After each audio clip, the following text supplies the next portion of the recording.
Olá, meu nome é Marcos Carvalho Lopes e esse é o podcast Filosofia Pop. Este é o nosso episódio número 179 e recebemos o advogado, filósofo e professor Álvaro de Azevedo Gonzaga para uma conversa sobre decolonialismo indígena. Álvaro de Azevedo Gonzaga é indígena Guarani Kaiowá, livre docente em Direito pela PUC de São Paulo, pós-doutor em Direito pela Universidade Clássica de Lisboa e pós-doutor em Direito pela Universidade de Coimbra. Também é pós-doutor em História dos Povos Indígenas pela Universidade Federal de Grandes Dourados.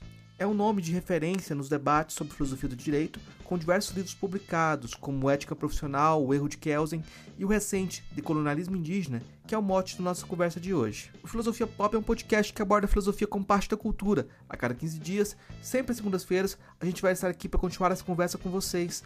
Intercalando com nossos episódios normais, de quando em quando, vamos apresentar episódios de entrevistas temáticas especiais. Você pode encontrar mais textos e informações no nosso site, filosofiapop.com.br. Temos página no Facebook, perfil no Instagram, no Twitter e canal no YouTube. Nosso e-mail é contato@filosofiapop.com.br. No dia 2 de maio, o podcast Filosofia Pop completou 8 anos. É hora de agradecer e pedir apoio para a nossa campanha de financiamento coletivo no Catarse. Quem escuta uma hora de entrevista geralmente não tem ideia do tempo necessário para preparação, edição e todo o trabalho de produção envolvido na manutenção do podcast. O endereço da nossa campanha de financiamento coletivo é catarse.me/filosofia_pop. Para quem quer contribuir sem fazer assinatura mensal, nosso Pix é contato@filosofiapop.com.br. Se não pode apoiar financeiramente, ajude divulgando, comentando, indicando para amigos. Precisamos dessa força. Vamos então para a nossa conversa com Álvaro de Azevedo Gonzaga sobre decolonialismo indígena.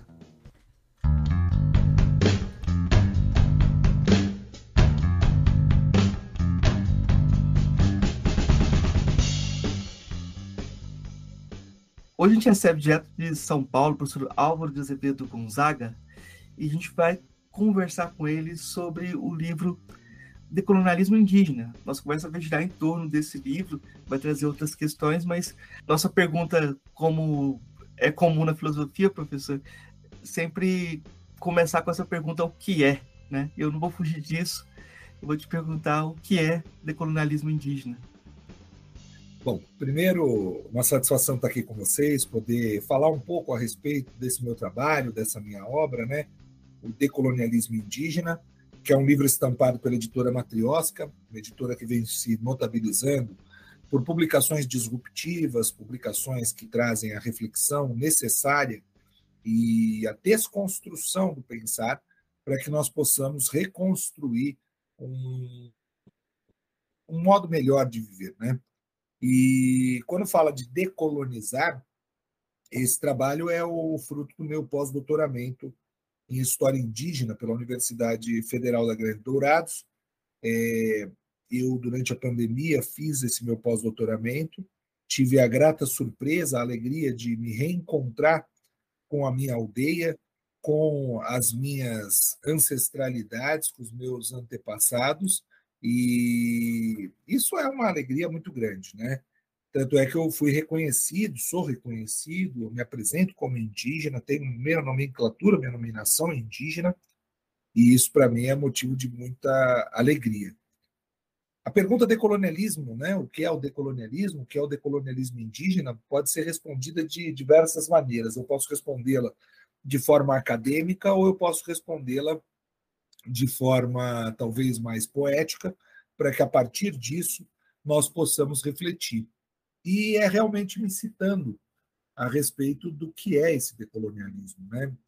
Aqui na segunda edição, na página 118, eu abro o 8º capítulo com essa frase: tanto decolonizadores como descolonizadores escreveram a história com a tinta vermelha, aqueles com a tinta vermelha do urucum, já estes com a tinta vermelha do sangue indígena. E então eu penso que essa é a grande diferença de um decolonizar para um descolonizar. Um decolonizar, ele é compreender quais são as marcas da história, quais são as cicatrizes da história, quais são as nossas histórias que fizeram com que cheguemos até aqui. quais são os nossos pactos, quais são as nossas leis, quais são as nossas prospecções para como nós caminharemos no futuro. Decolonizar não significa deixar de ser colônia apenas e tão somente.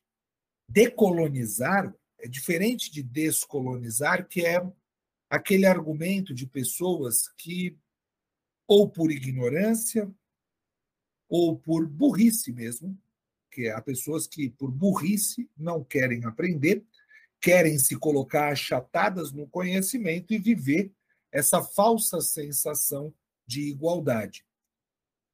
Já os ignorantes são aqueles que muitas vezes ignoram por não acessar as informações que mostram a clara e evidente desigualdade que nós temos no nosso país, em especial com a temática indígena.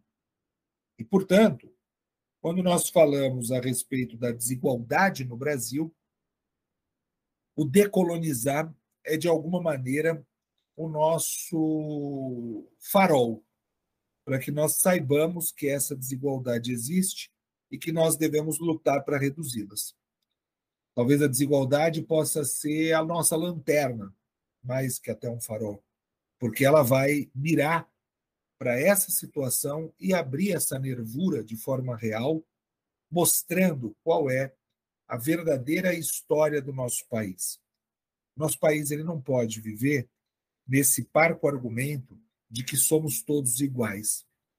Recentemente eu recebi um áudio de uma pessoa, um grande proprietário de terra, como ele conseguiu a terra dele é muito inexplicável, parece que foi grilagem, mas enfim. E ele dizendo, gente, já passou, já somos independentes, somos todos iguais. Se iguais fôssemos, nós poderíamos, então, por igualdade, grilar terras indígenas, né? A gente poderia grilar terra para a população indígena. Mas essa não é a estratégia da população indígena. A estratégia é a retomada, como nós, Guarani Kaiowá, fazemos, ou mesmo a luta dentro do espírito da justiça e da lei, né? Chama a atenção que o seu livro começa com o prefácio do Evo Morales, né? Então, isso é muito forte e muito marcante no sentido de mostrar uma aliança mais ampla. É um discurso que é voltado para o Brasil, mas essa abertura dele me fez pensar na integração do Brasil na América Latina. Geralmente a gente pensa no Brasil de costas para a América Latina, como se não fizesse parte dessa conversação mais ampla. E eu sei que o movimento indígena, em termos de América Latina, o movimento decolonial na América Latina, tem uma força inaudita que a gente ainda precisa participar. Como que você vê o seu trabalho nessa conversação? Eu acho que queria destacar isso. Veja só, primeiro eu acho que a gente tem que apontar algumas questões aqui com relação à plurinacionalidade. São, são uma perspectiva importante da gente ter. É curioso porque, por conta de uma estratégia europeia, a América Latina foi dividida. Então, essa é a primeira questão que a gente precisa entender. O que nos une é a terra-mãe, é a Pachamama, enfim, é aquilo que nos dá identidade. Eu me vejo com muito mais identidade com os bolivianos, com os paraguaios, com os uruguaios, com os chilenos, com os argentinos, do que mesmo com os portugueses, os espanhóis, os ingleses ou os franceses. Mas há uma tendência das pessoas colocarem que nós somos próximos da Europa, quando não somos. Por várias questões. Começar pela questão cultural e o absoluto equívoco, por exemplo, de nós que somos do direito, que eu também integro esse grupo do direito, sermos obrigados a usar terno e gravata. Assim, quando eu vejo um parente indígena, advogado de terno e gravata, eu sempre me pergunto, é imprescindível o terno e gravata para essa ocasião? É. Então use. É prescindível, não use. Não use, não faça isso. E é o que eu venho fazendo, por exemplo, decolonizando meu modo de vestir. Não posso ficar usando um monte de terno, gravata. Agora, se eu estou num espaço jurídico que exige e espera-se isso, o que não pode se esperar também é assim: use seu cocar. Como se isso fosse determinante para você ser indígena ou não. Uma outra questão também muito importante. Meu cocar, ó, tá aqui. Eu não preciso usá-lo na cabeça agora, aqui nesse momento. Se for necessário, eu vou usá-lo. Mas as pessoas elas têm uma necessidade, parece que é uma tara, uma trama que liga por isso. Eu preciso lhe ver como o indígena nesse fenótipo que eu construo. Então, quando nós falamos de América Latina, nós devemos entender essa ligação que nós temos com os nossos irmãos. Mas são os nossos irmãos muito mais numa perspectiva da Terra-mãe do que da Europa. Veja só o Brasil como ele, por muito tempo, desconsiderou a nossa cultura.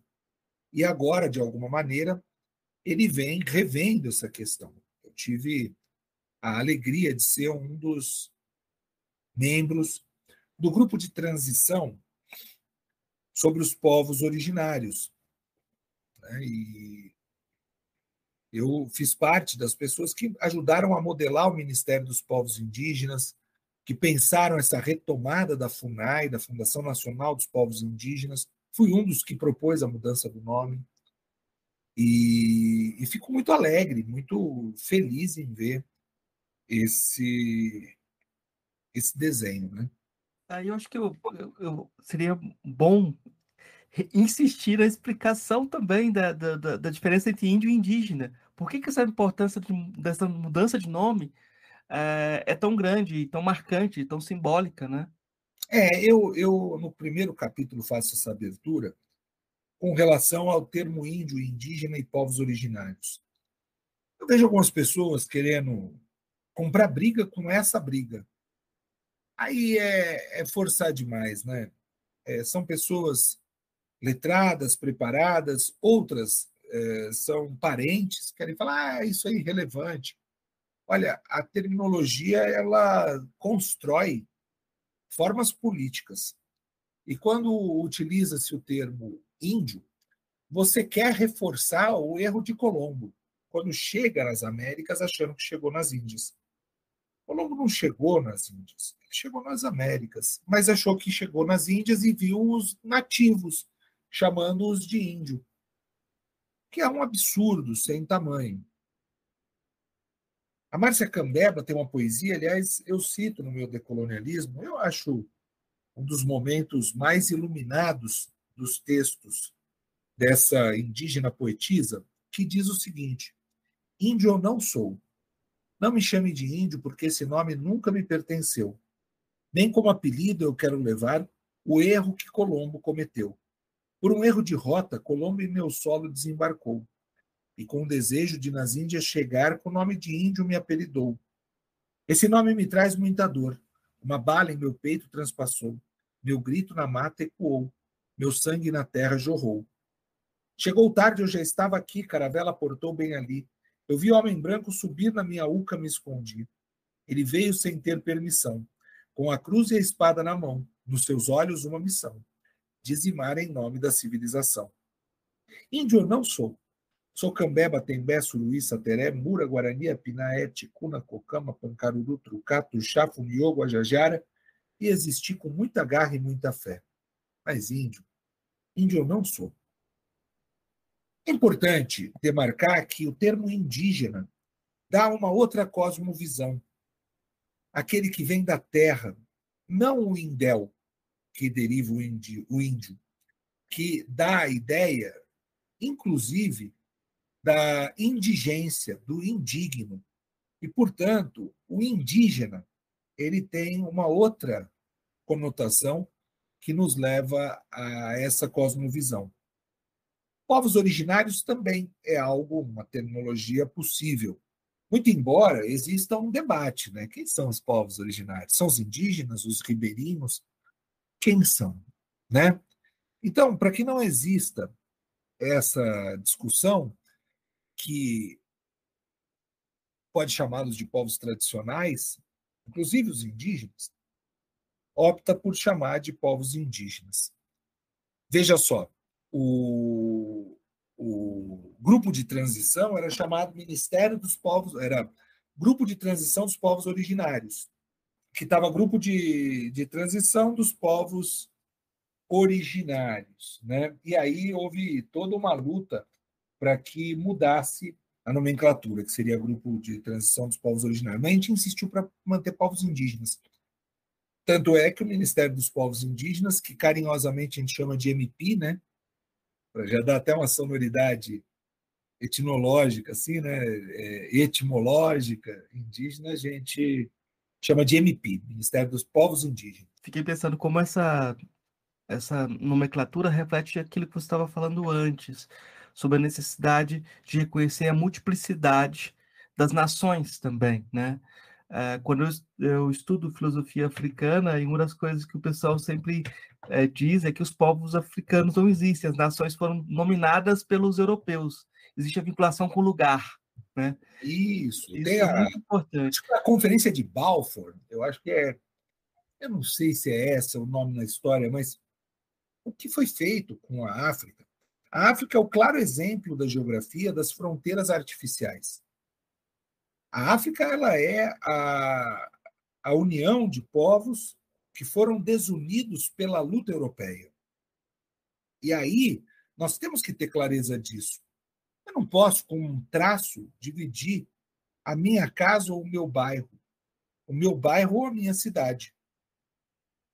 Então, o que foi feito no espaço da África é um absurdo. Mas não foi muito diferente que as capitanias hereditárias. As capitanias hereditárias dividiram o Brasil em faixas de terra, deixavam claro que não havia preocupação com nenhuma ancestralidade e posição nas terras que ali estavam. Muito triste. Queria chamar a atenção primeiro para essa questão de como o nome índio reifica e fecha, para você tratar como algo que é uma cidadania que não é cidadão pleno, né? Nos códigos havia toda essa construção de uma não cidadania, né? E quando você traz o termo indígena, você quer mostrar que, para além dessa construção da cidadania, que é uma construção, a gente está sempre construindo, você descreve uma multiplicidade que não se fecha, né? Aí, professor, eu queria, sempre quando a gente traz esses nomes têm uma história. Essas histórias são sempre histórias complicadas, né? Como é que foi construída essa ideia do índio dentro dos códigos, né? Como que ele foi pensado dentro da ideia de cidadania brasileira? Os códigos legislativos, né? Bom, primeiro que esse é o sétimo mito, né? Eu divido em 7 mitos e uma luta o livro, né?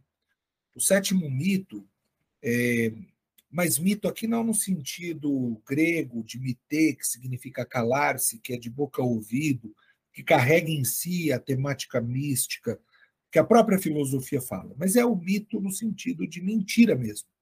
Isso é um mito, né? É algo que nós devemos aí anotar como mito e tudo mais. No sétimo mito, eu falo, né, os primeiros cidadãos da história são os indígenas. É uma mentira isso. Eles não são os primeiros cidadãos. Nós somos os últimos, né? Veja só, o Brasil tem mais história não constitucional que constitucional. Nós éramos governados por leis portuguesas até 1824. Os otimistas, 1815, com a elevação do Brasil à condição de Reino Unido. Em 1824, com a Constituição do Império, que foi a mais longeva, anote-se isso, a Constituição mais longeva da história foi a do Império, nós tivemos esse momento de iniciar as leis. Mas o que nos ensinavam a respeito dos indígenas? A literatura era quase que um espelhamento da lei e a lei um espelhamento da literatura. Ceci, Peri, o Guarani. O que José de Alencar nos traz é uma visão. Eu não posso dizer que é um desserviço, mas é uma visão. Uma visão que ele reitera e essa reiteração se replica. Esse replique se reverbera e se alastra na legislação. Mas isso é retroalimentado. É de um lado e de outro. A via de mão dupla. E, portanto, nós temos essas leis que são apresentadas, são construídas, leis essas que no Código Civil de Clovis Bevilacqua o indígena é chamado de silvícola. Silvícola no sentido selvagem. E aí eu me deparo com uma leitura que diz: mas eu fico com a leitura de selvagem do Lévi-Strauss. Peraí, olha só, você vai pegar o Lévi-Strauss para poder justificar quem é o selvagem? É assim que vai dando errado. Não, mas então você quer uma leitura decolonial que não leve em consideração o Lévi-Strauss? Não significa não levar em consideração o Lévi-Strauss, mas não é tomá-lo como o nosso norte.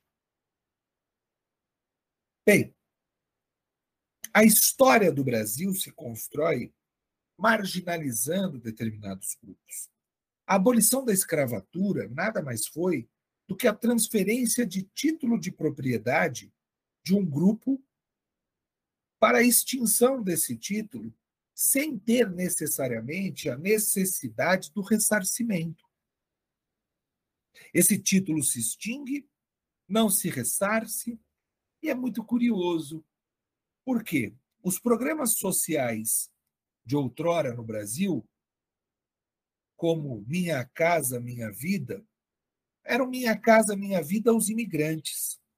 Os imigrantes receberam sua casa, construíram sua vida, e hoje tem um discurso meritocrático vencedor dentro de um pacto estabelecido por esses elitizados. É muito triste. É muito triste. Então, quando a gente percebe quem são os indígenas, nós chegamos com Darcy Ribeiro, críticas com amor, com ódio, que diz na década de 70, os indígenas estão em extinção. Porque não havia mais esperança de que os indígenas crescessem demograficamente. Mas esse dado foi revisto. A história nos presenteia com uma luta democrática e uma conquista em 85 e uma Constituição em 88. A Constituição de 88 traz a ideia de cidadania. Coisa linda, coisa bonita de se ver. A cidadania vai ser trazida a todos, inclusive aos últimos que não foram lembrados, que são os indígenas. Não quero aqui estabelecer uma rixa, uma luta, uma briga. A população negra foi, de fato, muito escanteada, muito, muito, muito. E aqui não é disputa de trauma ou de tragédia. Porque a história negra no Brasil é uma história de luta, de resistência e de muitas tragédias contra a pele negra. Mas contra o indígena, também até hoje, ambos sofrem muito. E a Constituição, ela traz, de alguma forma, um acalento. Um acalento, uma propulsão, uma possibilidade, e os indígenas voltam a crescer. Eu me autodeclaro indígena, mas reconheço meus privilégios. E qual é a população indígena dos dias de hoje? Quantos indígenas em contexto urbano nós temos? Mais de 40% de indígenas em contexto urbano.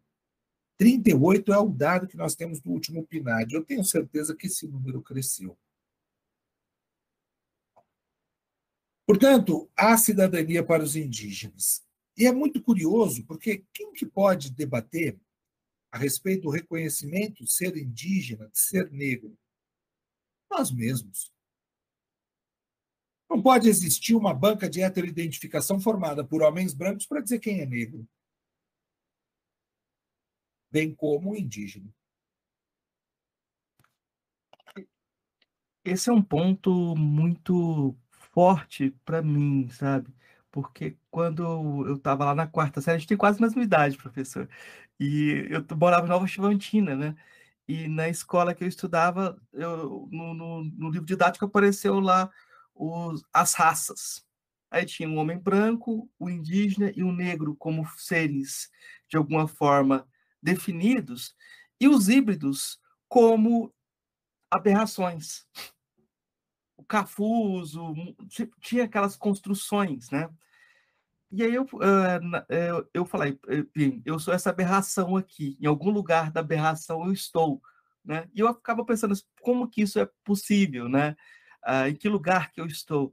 E isso é muito interessante, como a gente precisa reconstruir identidades, né?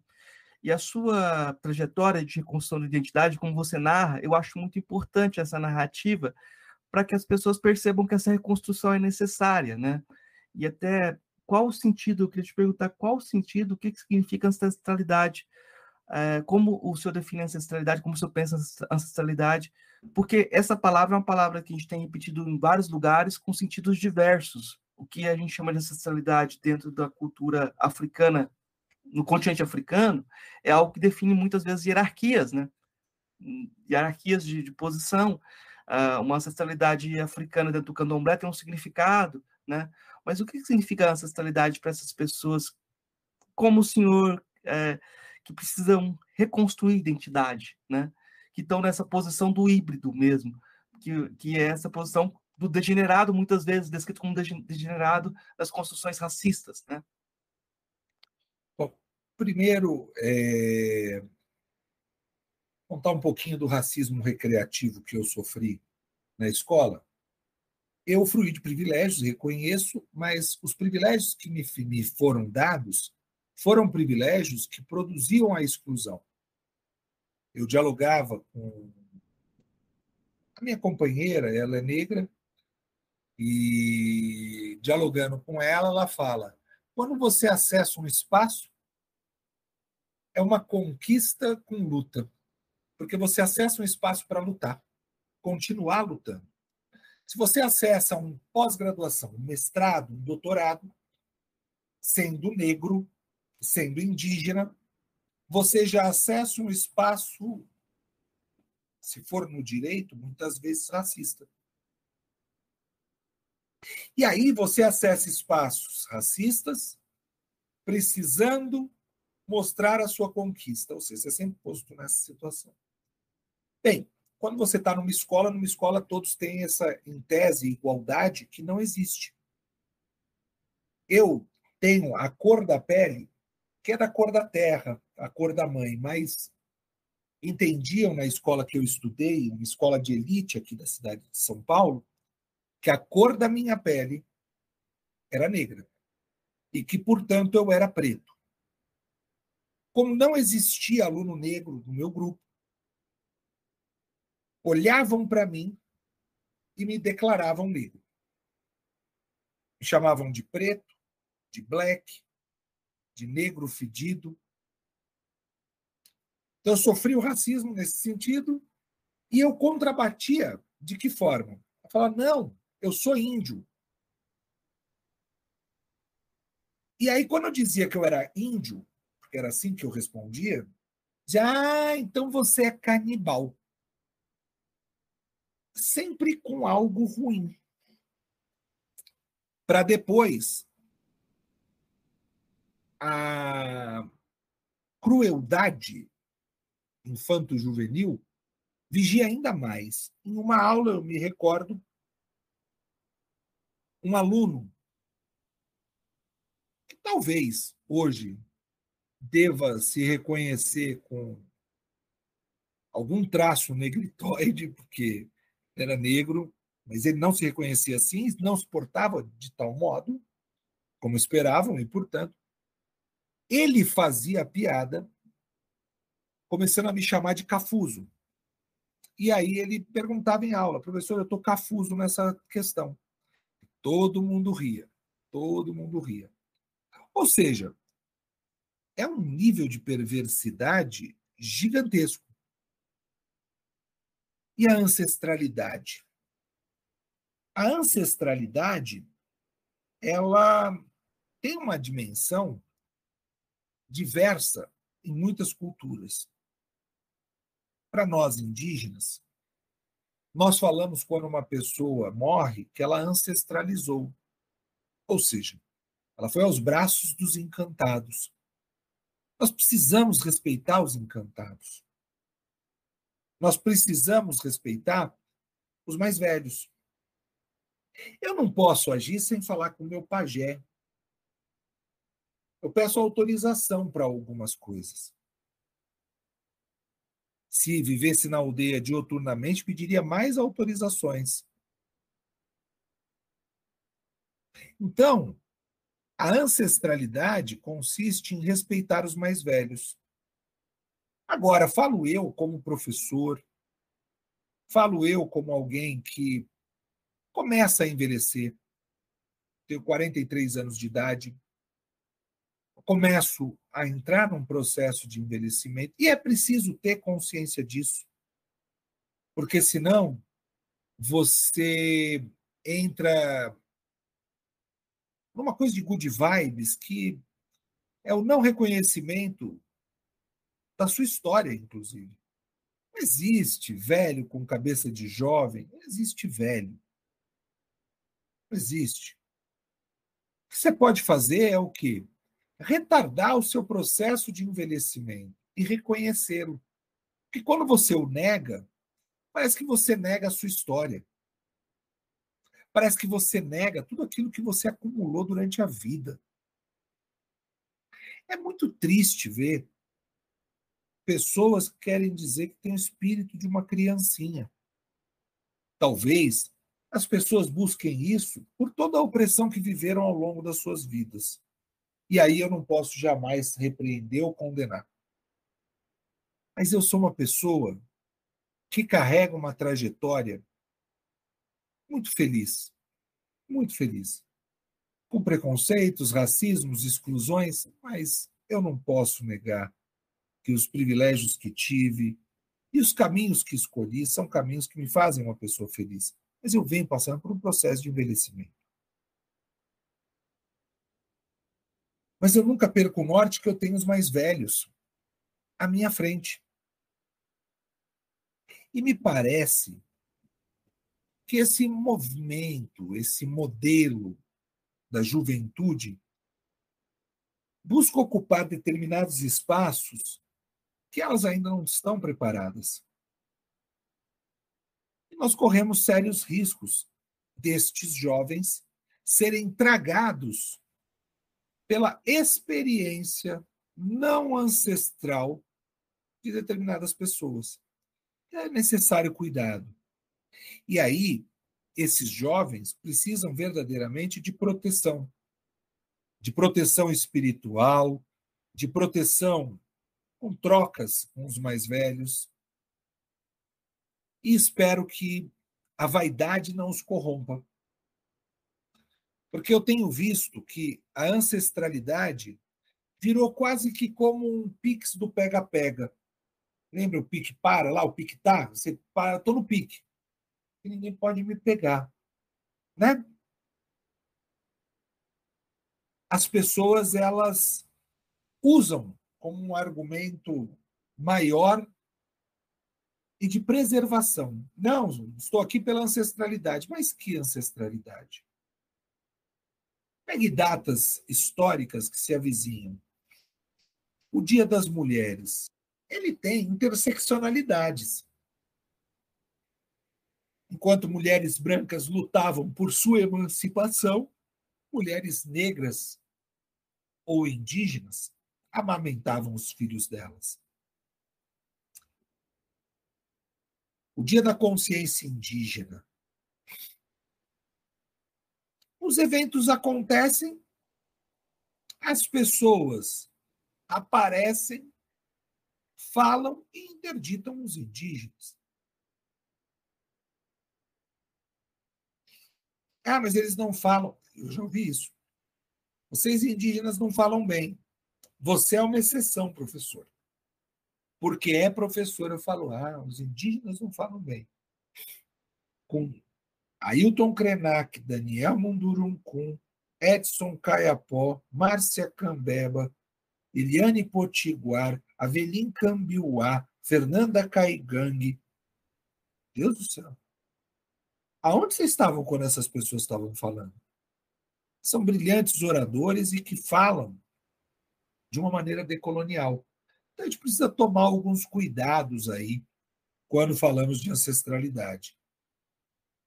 Portanto, a ancestralidade, ela consiste no respeito aos encantados, o respeito aos mais velhos, a compreensão do seu papel nessa jornada. Isso daqui é uma jornada, é uma trajetória.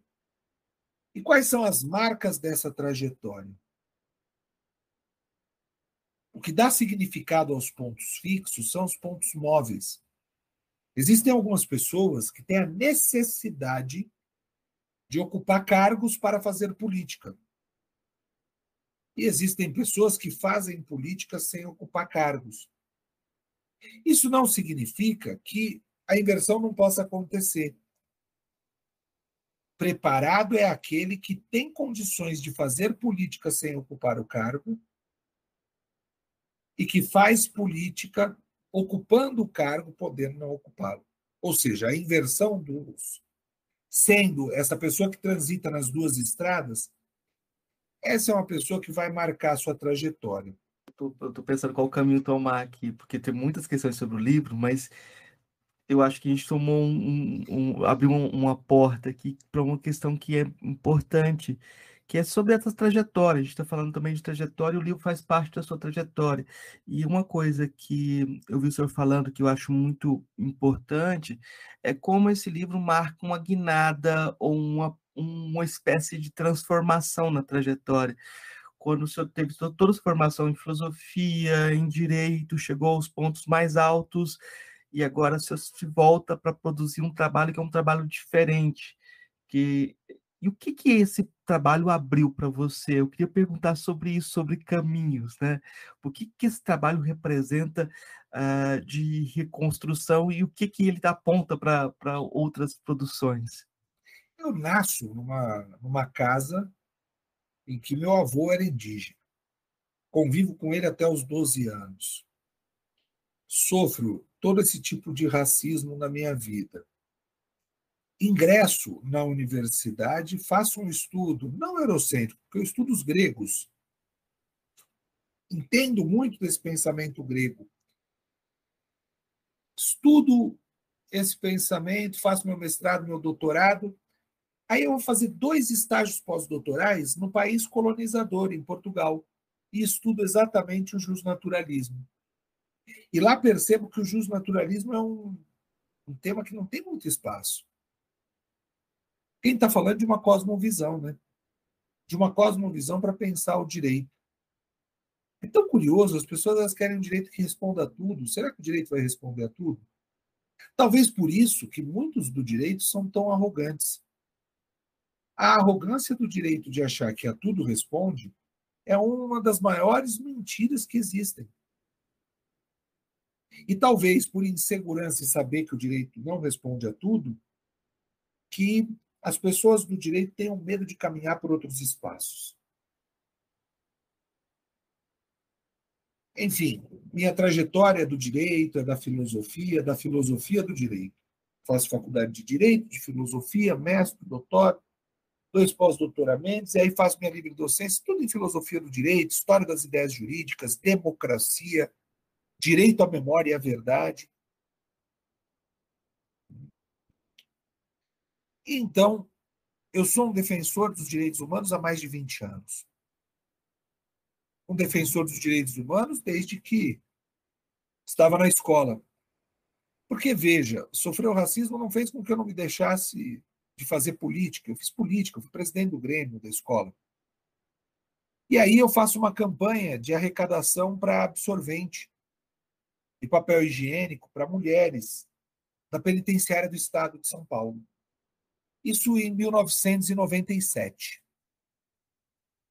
quando era a pobreza menstrual um tema pouquíssimo debatido. E então eu consigo arrecadar mais de 3 pílulas combis de papel higiênico absorvente para as mulheres da penitenciária do Estado. Eu tinha 16, 17 anos de idade, e aí pediram para que eu fosse na penitenciária entregar, e eu fui. Aí pediram para que eu falasse com as detentas, aí eu não fui. Curioso, talvez essa importância, o protagonismo tinha que ser das mulheres e somente das mulheres, ali. Então a escola veio e falou assim, mas não adianta dar o peixe, tem que ensinar a pescar.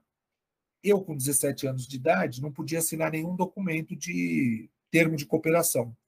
Havia fechado com uma grande empresa, bastante conhecida, que eu não posso citar o nome aqui, naturalmente, que por 5 anos assumiu o compromisso de abastecer com absorventes e papel higiênico as mulheres da penitenciária do Estado. Quem assinou foi o diretor-geral da escola. E aí eu me vejo já defensor dos direitos humanos. E assim vai seguindo. Assim vai seguindo. Eu entro na faculdade, milito pelos direitos humanos, queria ser promotor de justiça, como parte do privilégio da minha família, que meu avô era procurador de justiça do Ministério Público, segunda instância, essa máquina de escrever dele, que eu tenho hoje comigo. E veja só, tenho esse sincretismo ancestral. Então, ninguém se improvisa defensor dos direitos humanos, Marcos. Ninguém se improvisa. Eu tenho mais de 20 anos defendendo os direitos humanos. Eu tenho mais que a idade de muita gente que hoje me questiona das minhas defesas e das minhas ideias. E, portanto, não, eu entendo onde você chega. A questão indígena, para mim, ela se avizinha recentemente, talvez não, em 2006, eu estive em Maturacá, eu estive em São Gabriel da Cachoeira.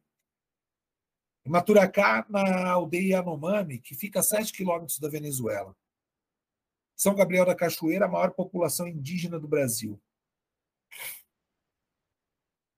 Dali para frente, eu não deixei de atuar na advocacia popular de moradia e advoguei pelo escritório modelo Dom Paulo Evaristo Arnes, da PUC São Paulo. E quantos indígenas em contexto urbano não tiveram a garantia do seu direito à moradia? E então chega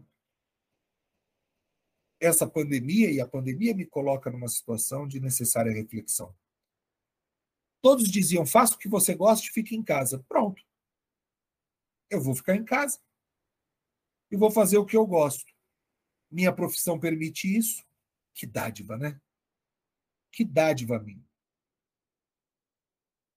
Aí eu vou fazer o que eu gosto, vou estudar. Se eu vou estudar organizadamente aquilo que eu estudei ao longo da minha vida desordenadamente, que é a questão indígena. E então, eu submeto uma candidatura ao pós-doutoramento na Universidade Federal da Grande Dourados, no programa de História Indígena. Sou admitido. Olha, um pessoal fora do comum, fora de série, formidável, gente boníssima. Me recebem de braços abertos. E então eu começo a minha pesquisa. Nessas idas e vindas, o Edson Caiapó, que é um parente de primeira ordem, me coloca em contato com a Valdelice Veron, que é a minha cacica. Mas eu não sabia. No que ela me busca ali na faculdade e me leva para a aldeia. Quando eu chego na aldeia, eu converso com os caciques da aldeia, eu converso com 2 pajés da aldeia, e os 2 pajés fazem um rito de verificação se eu era indígena ou não. Já antes de fazer, eles disseram, você é indígena. Não admitir e aceitar isso significa você não admitir a nossa luta. E aí eu passo pelo meu rito de verificação, volto a Dourados para o meu rito de nominação e passo por todo o meu rito de nominação indígena, recebendo meu nome Kunumi Marangatu. que é o meu nome indígena. Significa aquele que nasceu para fazer o bem. Que eu acho lindo, né? Imagina só. Então, é um grande aprendizado. É um grande aprendizado.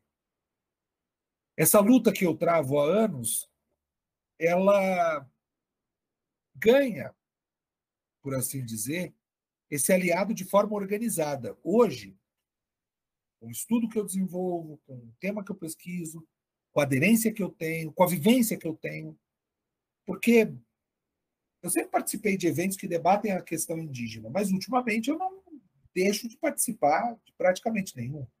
Acampamento Terra Livre, Encontro de Indígenas e Quilombolas, Encontro Nacional dos Estudantes Indígenas.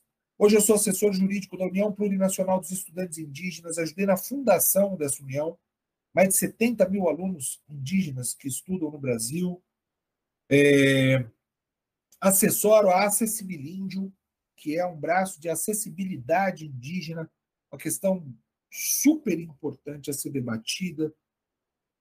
Então, eu me vejo tão inserido que eu não consigo falar assim, 5 anos, 6 anos, é pouco, é muito, é intenso. Né? Eu penso que a intensidade é muito mais importante. Eu perguntei essa pergunta estranha pensando nessa trajetória da filosofia, porque a gente sempre pergunta: é possível filosofar no Brasil? É possível fazer filosofia? E na filosofia do direito você tem uma tradição até de pessoas que tentaram pensar o direito, né? Fazer uma filosofia do direito brasileiro, mas geralmente de direita. Geralmente é filosofia do direito de direita, né? E esse trabalho me parece que abre um caminho de investigação com essa formação toda que você tem, que deve ser apropriado para as pessoas que estão fazendo essa pergunta também, né? Para a possibilidade de fazer filosofia. Que muitas vezes, para fazer filosofia, você tem que sair da filosofia no sentido de um espaço fechado em si mesmo. É nesse sentido que eu queria chamar a atenção dessa inovação em termos de autoria, é algo que você já falou também, assim, de repente seu livro... Eu faço parte de um grupo que vem se desenhando, se formando, uma coisa belíssima. Na IFISH, no Instituto de Filosofia da Unicamp, tem um grupo grupo de estudos chineses, que são estudos não orientais, não ocidentais, não europeizados. E então tem professores chineses, hindus, indianos, e professores indígenas, que agora começam a se agregar. E a gente tem debatido.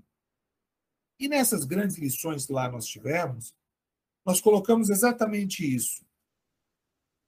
Por que admitir que a filosofia é uma propriedade pertencente exclusivamente ao modelo europeu de pensar?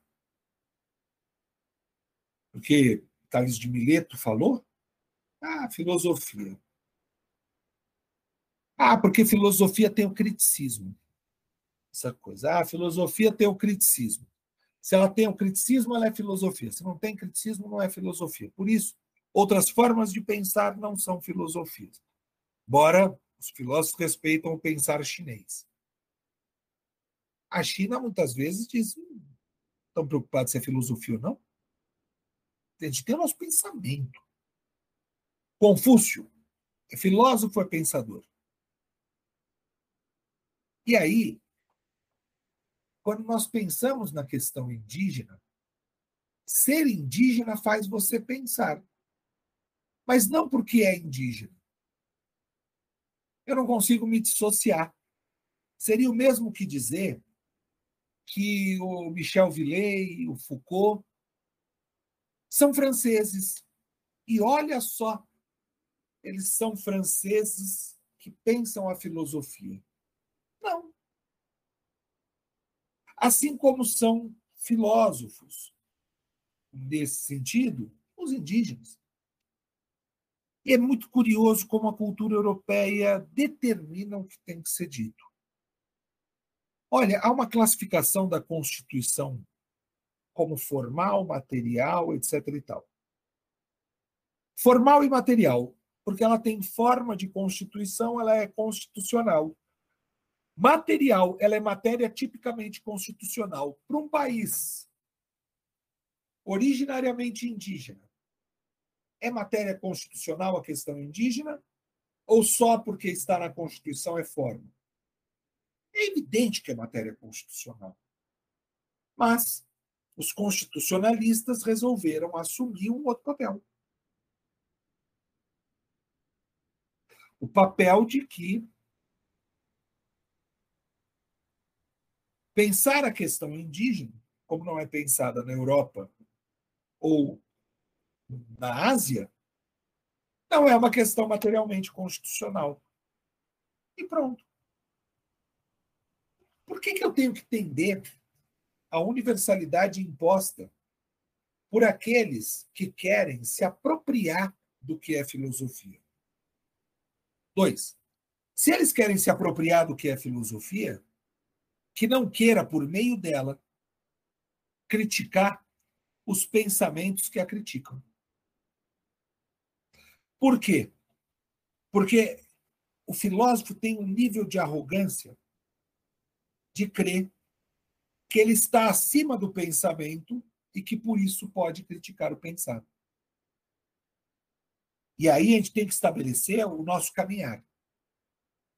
Quando for para debater a filosofia ocidental e o pensamento indígena, ou nós admitimos que vamos debater numa perspectiva de equivalência e não de influência, de equivalência e não de subserviência.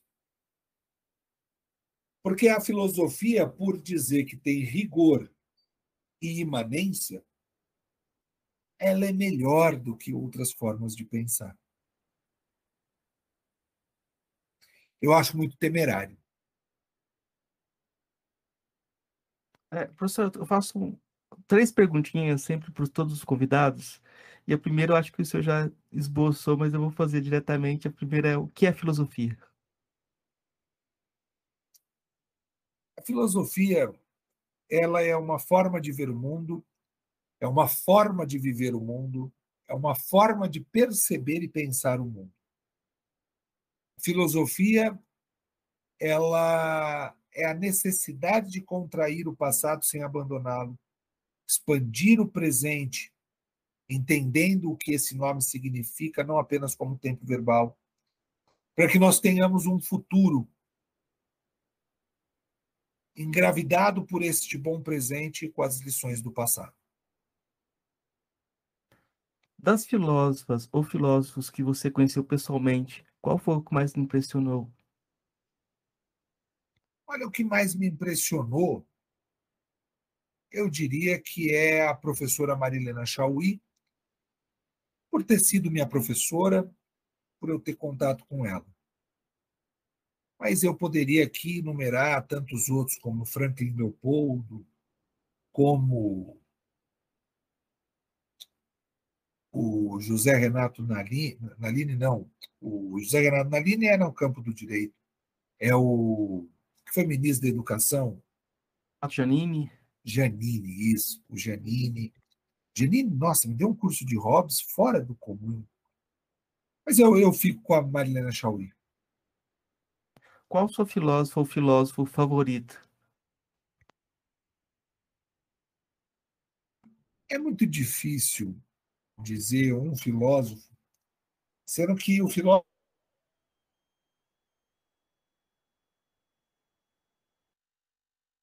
se eu for falar que é o Nietzsche, estou caminhando para algo perigoso. Se eu te falar que é o Platão, que foram meus estudos no começo aí da pós-graduação, pode ser um pensador importante, que reporta do grande filósofo que é Sócrates, né? Eu iria de Platão para ser fiel a esse meu escrito aí, criticando o Kelsen na minha livre docência. Para fechar nossa conversa de hoje, eu vou pedir indicações de leitura, de filme, do que o senhor quiser indicar para os nossos ouvintes, o que tiver na sua cabeça mais próximo aí de indicação. Olha, eu vou indicar para vocês algo que para mim é o trabalho dos meus últimos anos. que é a coleção Leituras Críticas Importam, que são 8 títulos. O primeiro é o meu livro, O Decolonialismo Indígena, né? O segundo livro que eu aponto para vocês é o Vidas Negras Importam, Torrente Ancestral, da Juliana Souza. Ela é a primeira articulista negra do site Consultor Jurídico. O outro, Feminismos, Silvia Pimentel e Alice Bianchini, processualista penal e feminista fora do comum. A Silvia Pimentel foi representante das mulheres na ONU. A Cinéia de Mello escreve sobre os feminismos negros nesse livro. Vidas LGBTQIA+, Mariana Serrano e Amanda Claro. Mari Serrano aqui dá um show explicando essa sopa de letrinhas que muita gente mistura, né? Inclusão não é favor nem bondade. Juliana Zarcegala dá conta do capacitismo e como as pessoas são excluídas, né? Imigrantes e Refugiados, da Carolina Galibi. Outro livro também que... Privilégios Brancos no Mercado de Trabalho, do Matheus Carvalho. Esse livro remonta uma questão importante dos dias de hoje. E o Padre Júlio Lancelotti, o Tinha uma Pedra no Meio do Caminho, livro fora de série, conta um pouco da história de atuação, de trabalho desse santo em vida que vive na Terra conosco e que merece o respeito de cada um de nós. Maravilhoso, professor. Eu vou indicar, eu estava com uns livrinhos aqui para indicar também, mas eu vou indicar aqui o Lugar no Saber Ancestral, Da Márcia. da Márcia Cambeba, né? É um livro que você vai encontrar poesia, mas o pensamento também de uma geógrafa. Eu acho que é interessante o pessoal da geografia se aproximar dela e ver como tem esse diálogo de áreas, essa apropriação. O Daniel Munduruku é um autor fundamental para a gente, e aí tem 2 livros dele chamados Mundurucando, que a formação dele, ele tem uma graduação em filosofia, e ele faz todo um trabalho mostrando por que para ele o pensamento indígena não se encaixa no que chamam de filosofia, né? E aí ele traz outra definição de filosofia. Então, a filosofia tem esse problema, né? A gente foge dela, ela volta. É outro jeito de pensar as coisas. E aí tem uma das coisas que aprendi, Ensaio sobre o Bem Viver, também do Daniel Munduruku, e mais um para fechar, para aproximação de literatura, é um livro que eu comprei recentemente, que eu acho que é interessante, que é o Literaturas da Floresta, da Lúcia Sá, Textos Amazônicos e Cultura Latino-Americana. É curioso que é um livro que foi publicado primeiro em inglês e acaba sendo um manual para quem quiser se aproximar de alguma forma da literatura amazônica. O Decolonialismo e o Tinha uma Pedra no Meio do Caminho, a gente também traduziu para o inglês e ele é comercializado na Amazon. Então, professor, eu queria deixar o espaço para o senhor dar seu recado final, divulgar o que o senhor quiser divulgar, e agradecer muito a possibilidade desse diálogo e agradecer pelo trabalho também, pelo caminho que tem sido construído e pela promessa de um futuro melhor, né, que a gente está construindo hoje. Bom, então eu quero agradecer a todos e a todas que nos ouviram, chegaram aqui até esse momento, dizer que é sempre uma alegria poder contribuir com a reflexão e dizer que a luta é essa. Eu estou na luta. Se quiser me acompanhar nas redes sociais, é uma forma da gente construir a primeira aproximação. @Álvaro Professor no Instagram. É por lá que eu habitualmente navego aí minha canoa. Professor, muito obrigado.